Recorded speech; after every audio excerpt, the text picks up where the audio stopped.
We have to get Derek to start attending meetings. I'm your Janet. She's yakking, so my She's here. Ron. She's here. Hopefully she's yakking at Ron. Yep. There She they are. is. All board members are present, Scotty. We made it. Look at that. 7:29. Congratulations. You made it. That's it already? Across the street. Oh, 1 minute to spare. No, it wasn't ours. Thank God. Okay, with everyone present, we'll call the meeting to order. We'll stand and say the Pledge of Allegiance. I pledge Allegiance to the flag of the United States of America and to the republic for which it stands, one nation, under God, indivisible, with liberty and justice for all.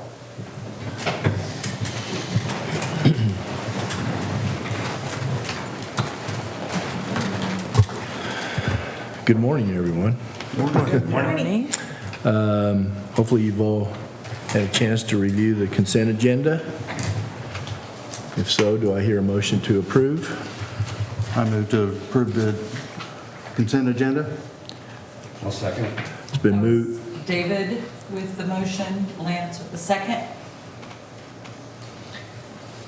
It's been moved and seconded to approve the agenda, consent agenda. All those in favor say aye. Aye. Opposed?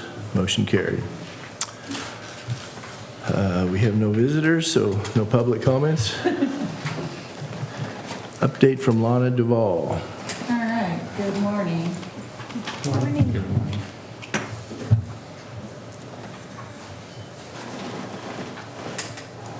Prospect 925, this is a new facility that we're working with. Large project with a large capital investment. We're collecting project data from them to coordinate with the Kansas Department of Commerce on getting them state incentives from the economic development side.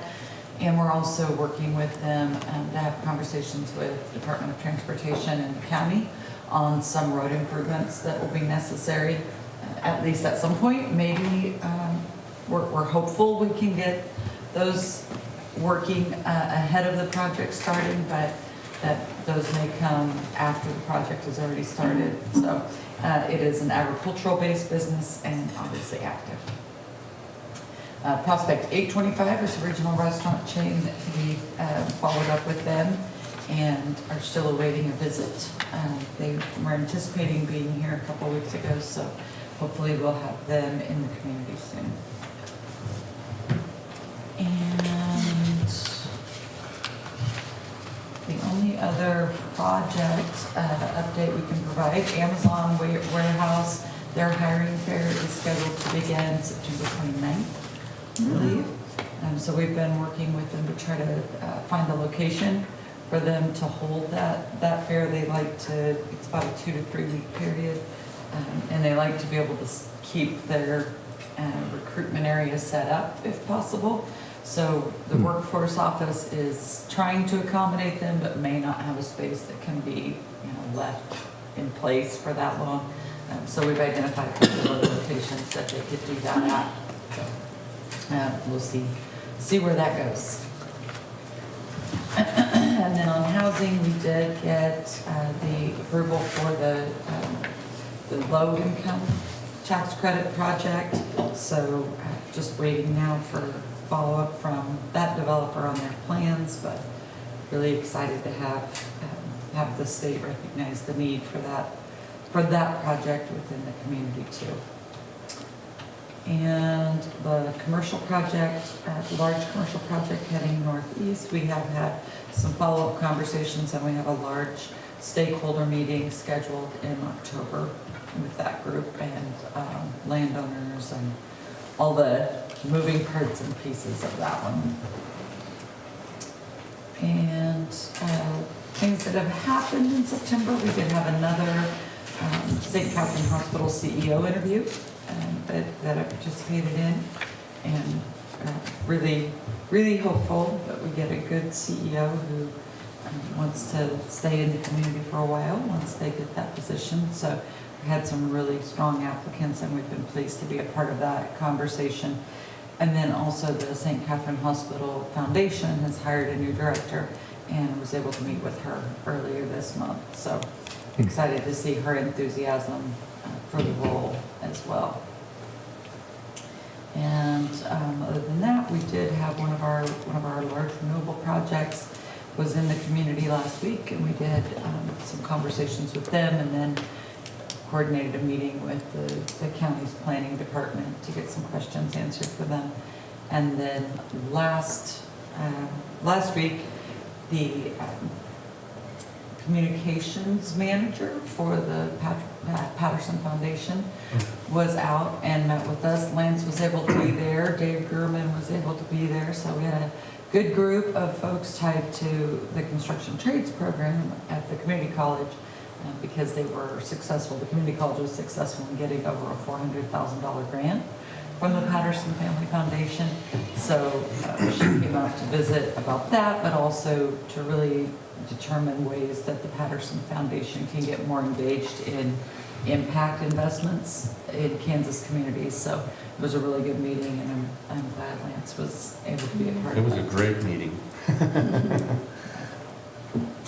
And then beyond that, we did have a meeting earlier this week on the legislation, just kind of talking through the proposed legislation that Representative Bob Lewis is presenting to hopefully allow counties and or cities the authority to pass ordinances and resolutions related to unauthorized camping, littering, loitering, those types of things in the kind of no man's land that exists in the riverbed.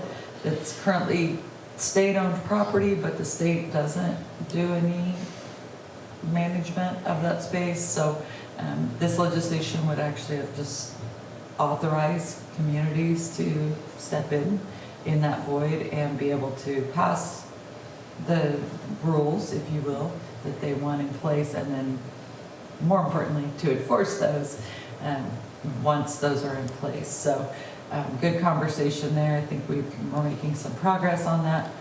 And then I had a meeting with USD 457 on their enrollment. Their enrollment is down again this year, and they just had some, wanted to kind of brainstorm with the city and with our team about how we might look at that and how we might anticipate what future years are going to look like as they're doing facility planning and so forth. So we were able to gather quite a bit of information, and we'll continue to put together ideas and data-rich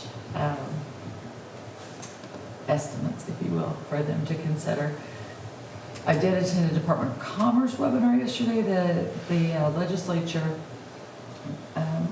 in the last session created a requirement that the Department of Commerce publicly post all of their incentive tools that get used for projects across the state.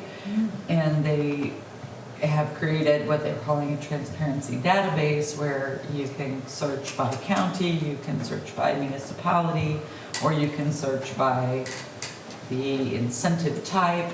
But as an extension of that, local governments are also required to post all of the incentives they do locally for businesses. So it is a pretty heavy lift. It was interesting that they started with economic developers, because we can't actually be the ones to enter the information. It has to be the taxing entity that is entered into the agreement that enters that. But they're not doing the training with the city and county folks until later in the year. So it's retroactive ways. If basically starting in 2019, anything that's still active in an incentive package has to be reported on the transparency page. So we will, of course, once the city and county get their training, and it will, of course, make ourselves available to assist in that however we can. It's going to be a heavy lift to go back and get all of that in there. So anyway, we'll stay on top of that. And then last night had a follow-up discussion with the group that's been a task force, if you will, that's been working with the folks who are experiencing homelessness in the riverbed area, and really good conversations around that. There's been a lot of really good positive momentum, and they're down to, they believe they had gotten that population down to 2 groups. One is a couple, and then one is a single individual. Unfortunately, Lance saw an additional tent pop up under the bridge. That may be just a transient. They might just be going They through may town. be in and out, but very exciting to see what they've been able to do just by really working together, and all of those social services and law enforcement, everybody coming together, and they've all been very positive interactions, and they've been able to assist a lot of folks. So very exciting to see that working. Again, thanks to Vicki and her role of county commissioner for really spearheading that and bringing those groups together. It's been awesome to be a part of that. To that, Lana, on KSN this morning, there was a story about how they're dealing with the issue in Wichita, so it'd be worth a look if you have a chance. And they've got some new things coming up on the ordinance that they had put in place previously, and they've got some additional conversations going on around that, so interesting. We're fortunate, our problem is not widespread, and it's manageable numbers right now, but I think by creating this group and having kind of a concerted effort towards it, hopefully we'll be able to avoid having a situation where it starts overwhelming public services and public spaces. So thank you again, Vicki, for your work on that. And that's all I have for you. Questions for Lana? Why would it be, what do you think is the less in the school districts? I mean, why would that be? Are we losing the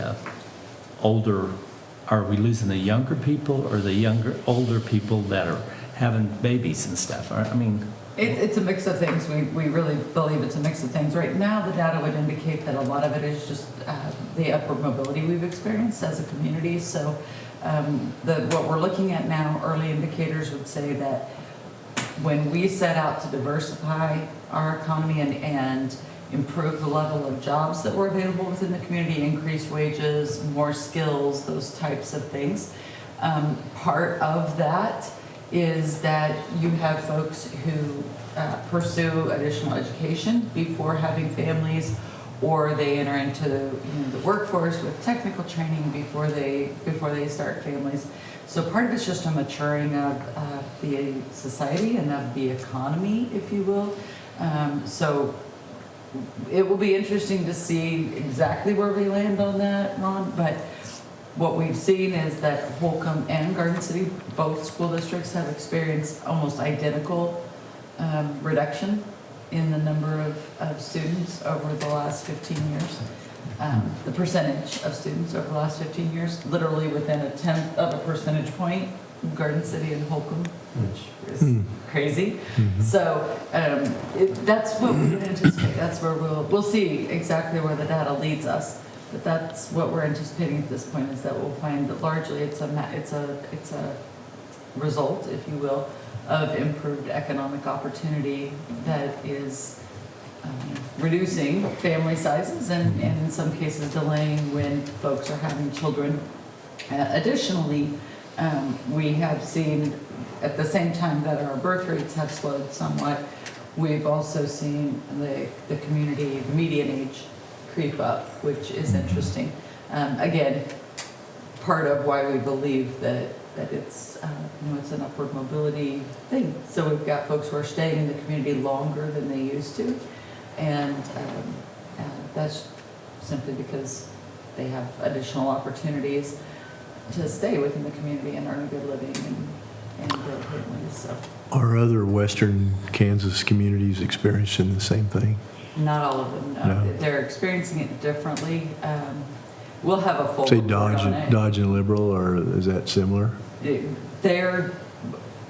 By looking at the data, it would appear they're just behind us by, what, about 12 or 14 years, something like that, when they kicked in, starting their decline. So it will, again, we'll have a full report on that once we've had the opportunity to dig in with that. But that meeting was just Monday afternoon where they gave us part of the data we need. We still need significantly more data, which we should be able to get without too much trouble from public sources, but it's going to take quite a bit of analysis to determine exactly what those correlative factors are. But so yeah, it's somewhat being experienced across the board out here, but kind of different timing, which I think will also help us to to conclude that we're on the right path with our hypotheses on that. So.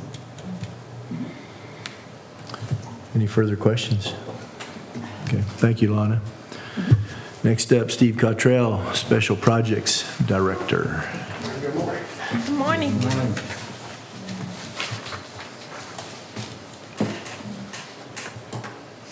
It's National Elephant Appreciation Day. Appreciate all your elephants. National Temperature Control Day, which is appropriate since I sit by the thermostat. Falls Prevention Awareness Day.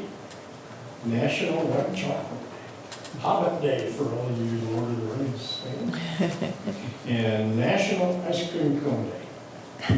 Your task for the day is that ice cream cone. Okay, we received 4 RFPs from Commerce. We submitted on 2. One's an electronic and networking concern that needs 1,000 people and 100 acres. We've got that. We find a way to kidnap 1,000 people. The other's a green chemical concern needing 50 to 60 employees and 25 acres. So, September 1st, City Commission approved a resolution of support for Petra's application to the Housing Resource Commission for low-income tax credits for phase 1 of their Jenny Barker project. On the 16th, the airport's on pace to eclipse 32,000 enplanements this year. Held a public hearing related to phase 1 of the Sand Sage Square RHID and approved the final plat for that project. Approved an ordinance for public special sales tax or revenue bonds for Sports of the World and received a KDOT grant for reconstruction of Fulton between 3rd and Washington. Joint meeting, they heard updates on regional transportation and neighborhood revitalization plan. September 8th, County held a public hearing and created Sewer District 4 and adopted rules and regulations and fees for District 4. On the 15th, they approved the final plat of Becky's Trail Edition. I have no idea where it's at. Entertained a request for consent to annexation from the city. And nothing commercial this month.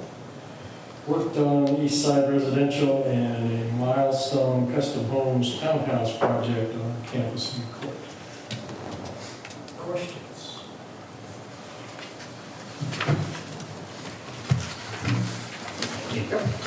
Thank you, Steve. Next up, Scott, do we want to hear from Scott? Sure. Okay. It's yours, Scott. Good morning. Good morning.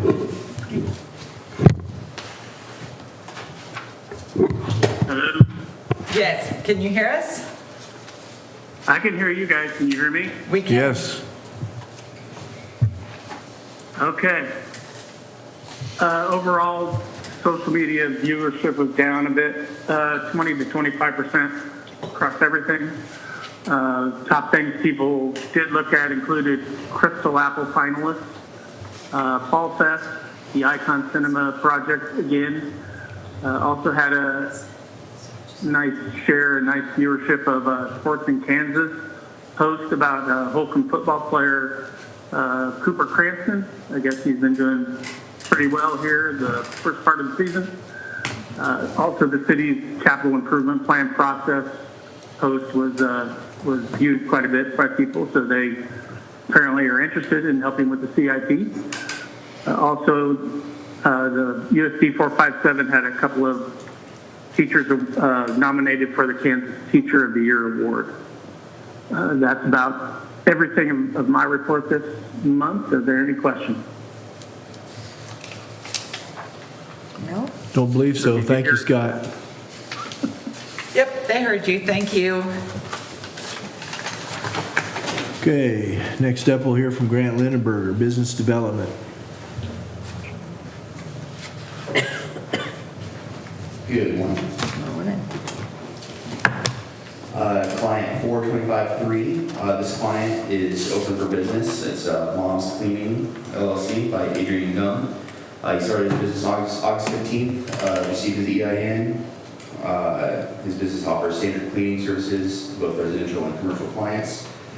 He recently stopped by. He was concerned about 2 letters requesting payments from their business from the Department of Labor and OSHA, and he was unsure if he had to pay those. So we advised that it's not a requirement.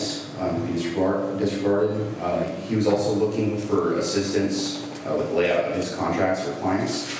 So we helped revise his contract for him, and I emphasized that it was important that he had liability insurance. So that's where we are with him.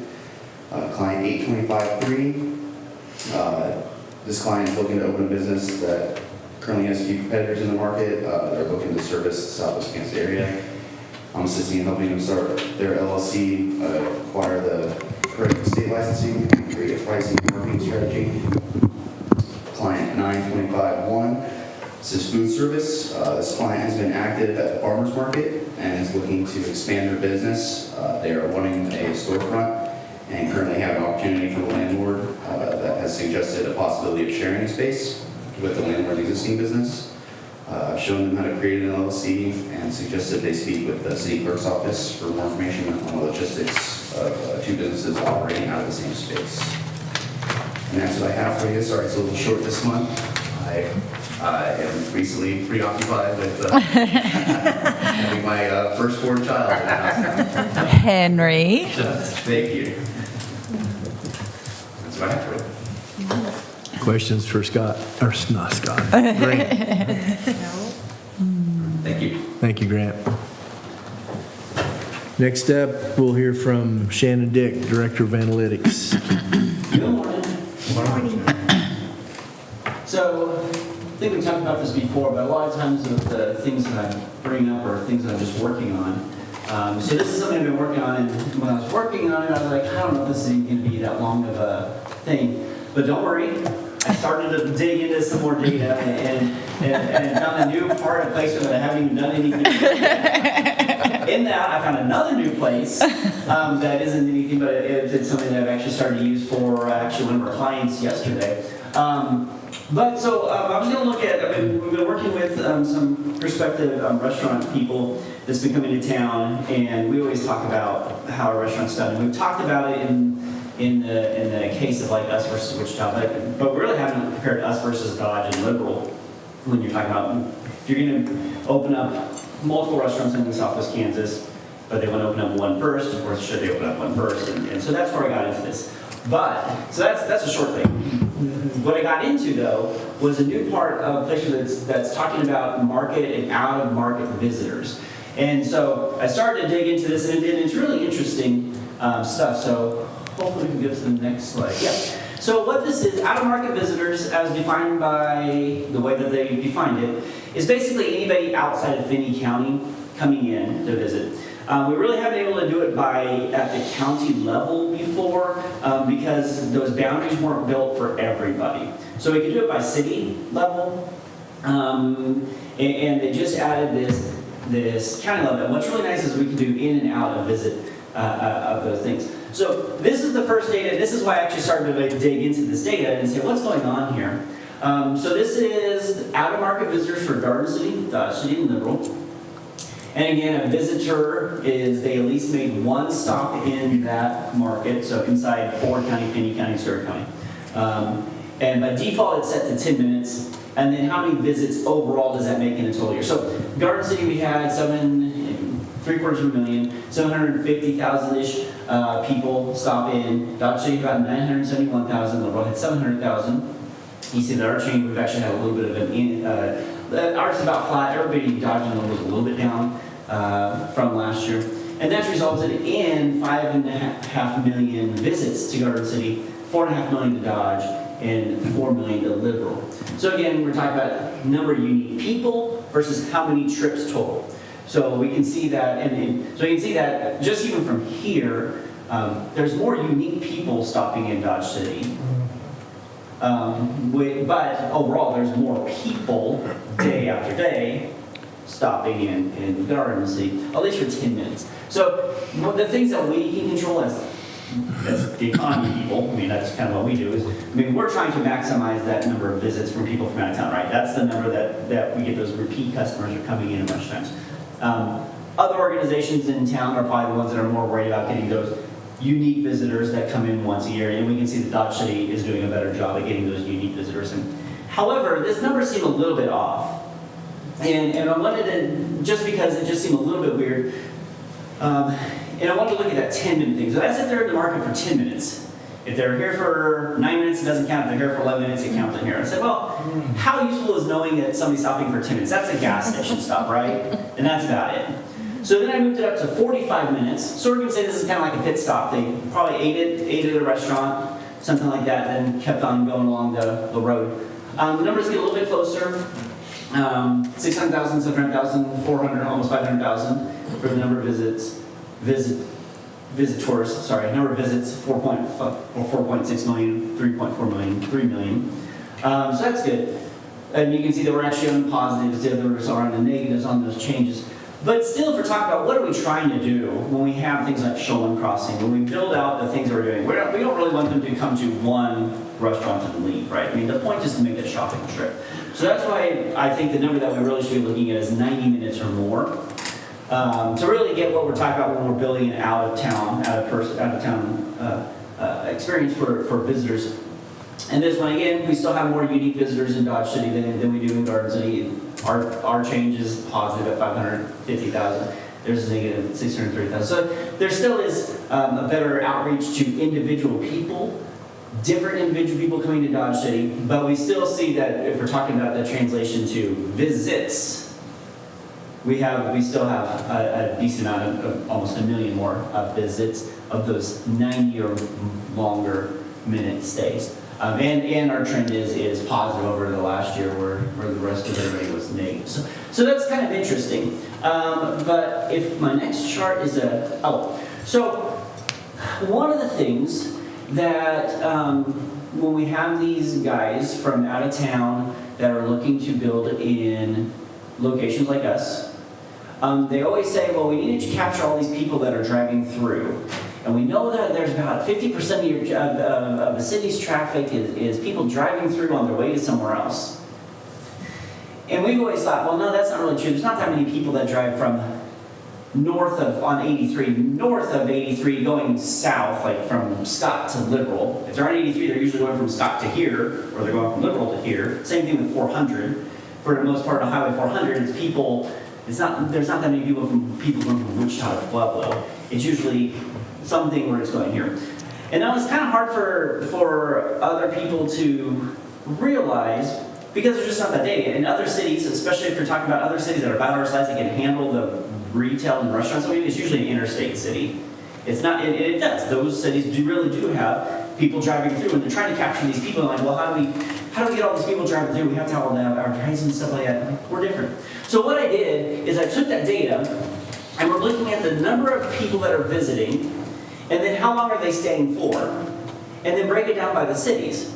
And so we can break our visitors down by, are they driving through people or are they driving to people? And so for us in Garden City, of our visits and our visitors, we get about 17% of those people are driving through Garden City. Those are the gas station stop people. 74% of people are driving to Garden City. They're making that long stop here. As compared to Dodge City, which is 26% driving through, 65% driving to, and then Liberal, especially being down on the highway that they're on, a bigger percentage of people driving through. 34% of the visits that they have are people driving through, and 56% driving to. And I think that's a little bit closer to what people, when they look at the region from outside, think that Garden City is like too. That kind of that 34% of people are driving through, 50% are driving to.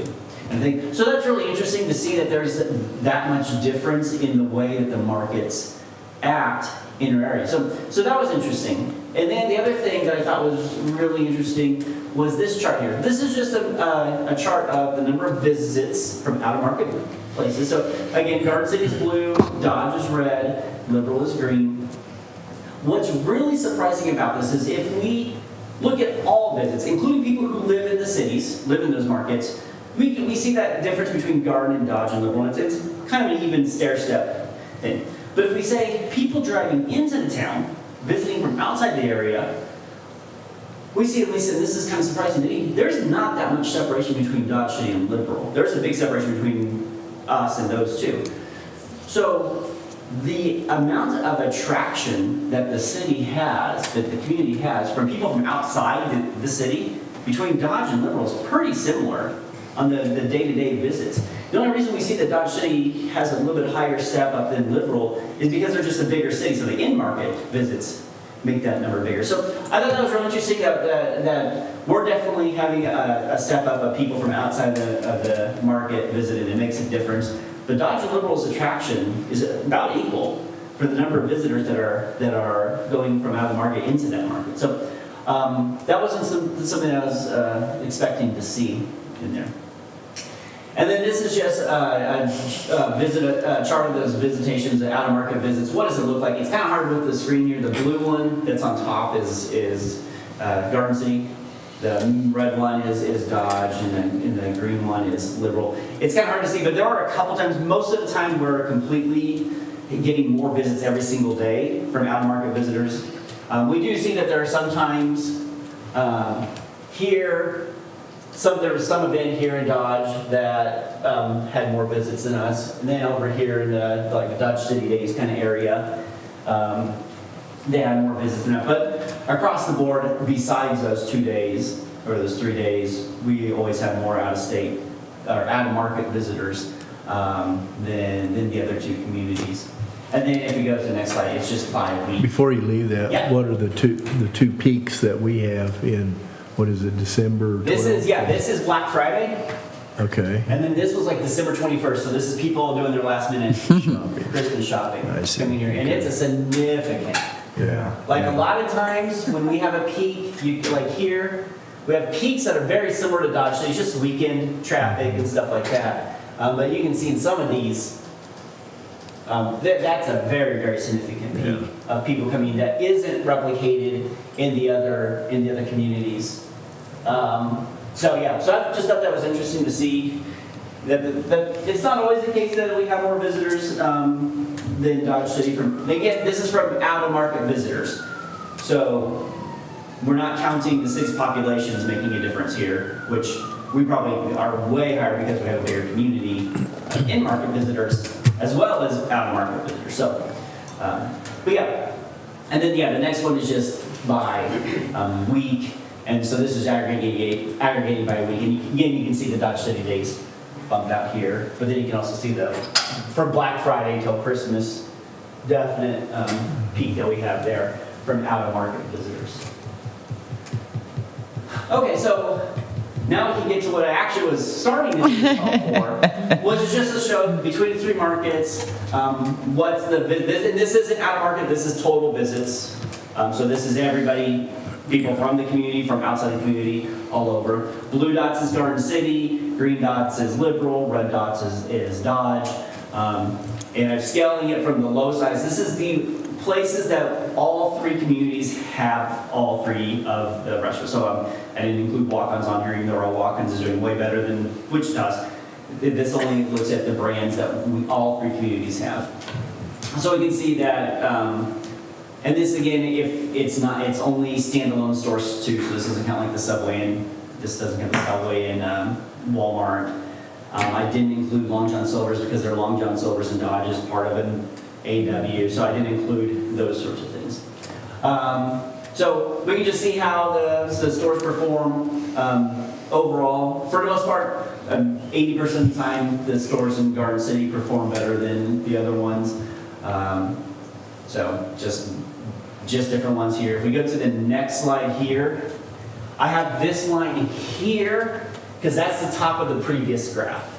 So if you go back, 150,000 visits is the top there. So I go to a new one, here's the top of that previous graph. So it's gonna keep on squishing down. I have a highlighted line here that just keeps on squishing down just because I didn't want to put everything in one graph there. So like our Arby's is doing very well.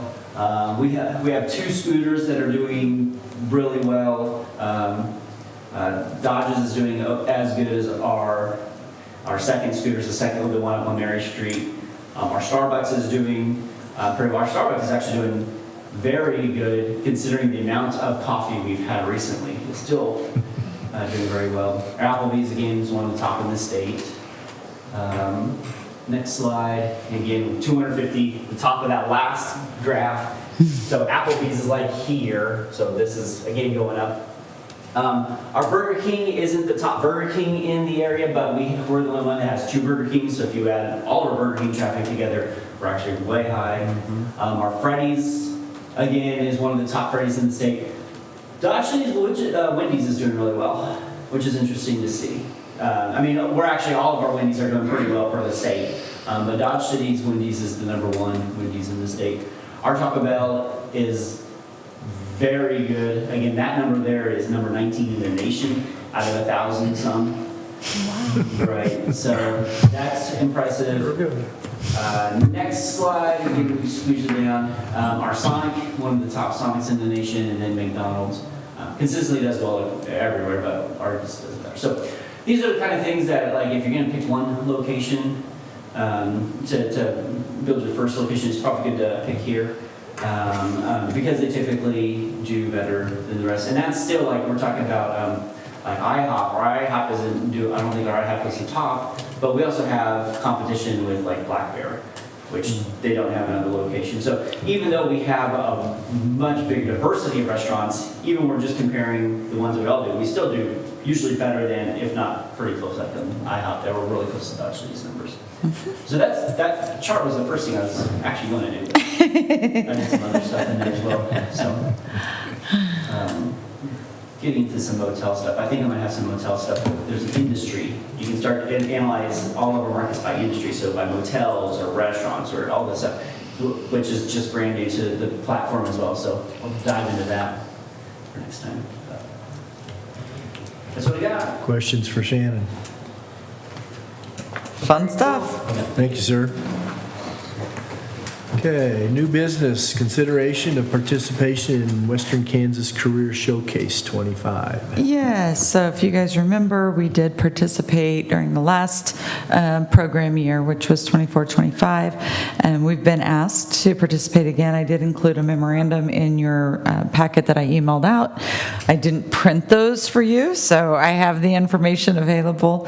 But this year, the 3 levels of support are platinum level, which is $5,000, gold level, which is $2,500, and then the silver level, which is $1,000. Last year, the top level was $2,500, which is what we opted to do last year. We would recommend that we maintain that same level of support, same dollar amount of support, even though that reduces us back to the second tier of sponsorship. We would still recommend, from the staff perspective, that be the amount that we allocate to the organization. But you're certainly welcome to choose a different level or to opt not to provide that support at all. So, Would you repeat those levels again for me? platinum $5,000, gold $2,500, and silver $1,000. Do you think that there is some expectation out there that we move up to the upper level?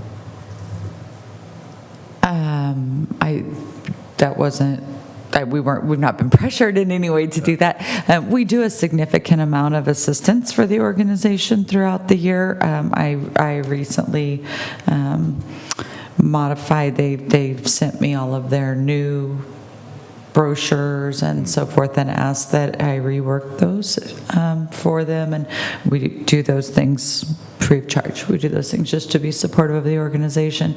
Beyond that, we've also included them in the work that we're doing with the other efforts that we're working on with workforce. So we've included them in the middle school programming that we're bringing to the community for the first time in March. So we certainly do a lot to give them additional exposure. Again, we don't expect to be paid for that or recompensed in any way. So I can't imagine that they would feel like we're not already a really good partner, even if we maintain that same level of fiscal support. What was the reasoning behind adding that second or that upper? We're increasing the values. I didn't ask them that. I don't serve on their board of directors or anything at all, so I didn't ask why they were doing that.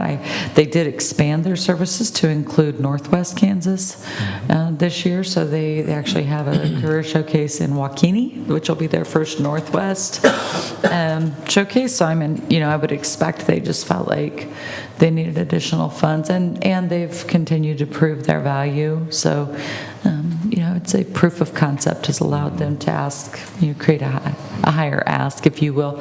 And I think for the businesses, it's still quite a bargain, right? To be getting in even at that $5,000 level is very valuable for them. We do not recruit employees ourselves. We work on behalf of those businesses, so certainly we would encourage our business community to support them at those higher levels. But again, I think with the other services we provide for the organization and the support we provide, as well as the exposure that we're able to help them with, that we're fine to support it at either of the levels, but I certainly wouldn't feel bad about maintaining the same amount. Discussion? I would like to go to the highest level. I think that's been a big push for Finney County Economic Development for a number of years. We used to have a full-time employee dedicated to, job development. I think it's a critical need, and I think grooming these, high school students, even they're working at the middle school level now, and then up through the community college and beyond. I would not have a problem going with the 5,000. Comments? I think it's a great organization. They do a lot of good, so I definitely need to support them. What level? I'm okay with staying at the gold or the platinum, so. I'd like to stay with the gold too. The top level? No. The gold. Okay. Middle level. That's where I'd like to stay.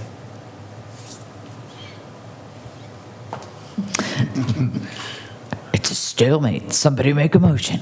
Exactly. I'll move that we participate at the platinum level. I'll second. It's been moved and seconded to participate in the platinum level at $5,000.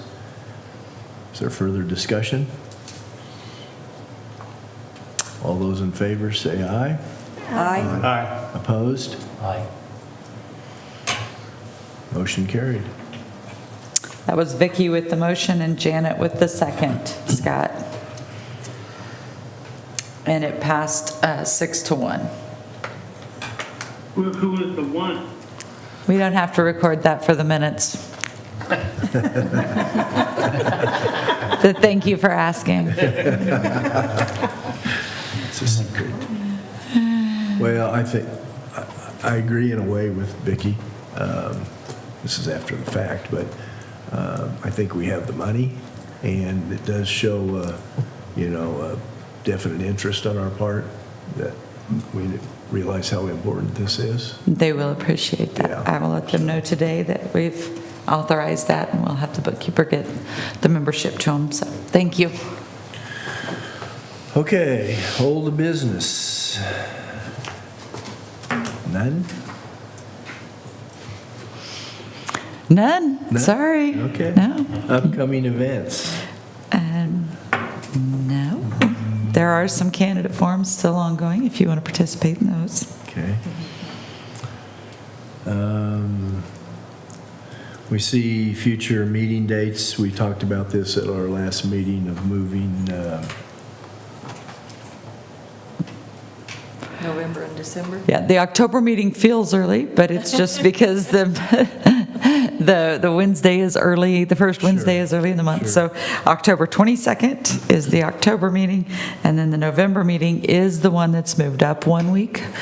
same with the December meeting. And the same with December, yes. So November is November 19th, which is the third Wednesday instead of the fourth. I will not be here in October. Be Not in October, okay. in New Orleans for a conference. Well, can we all go? You'd have to talk to Ryan about that. He's the one paying for it. The weather there should be pretty nice in October. Who's in? We'll hold our meeting there. Go with your Okay. suitcase. Yeah. Okay, we have a need for executive session. Yeah, 20 minutes should be fine. Okay. I move that we enter executive session for the purpose of client confidentiality for 20 minutes. I second that. Moved and seconded. All those in favor? Aye. Opposed? Motion carried. That was Vicki with the motion, Ron with the second. Thank you, staff. All right,